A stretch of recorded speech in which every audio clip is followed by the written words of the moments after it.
Random football team of the day.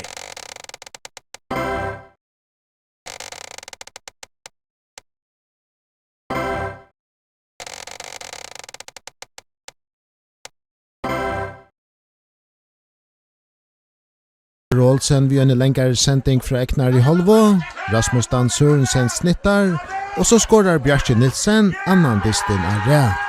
8-0. Brøyder stående, og Lysander. Abjarner og Lysander mot oss, ja. Ja, nettopp, ja. Og så det Abbi atter. Og så batten litt på mannen. Han får i nete. Her 3-0 til Abbi.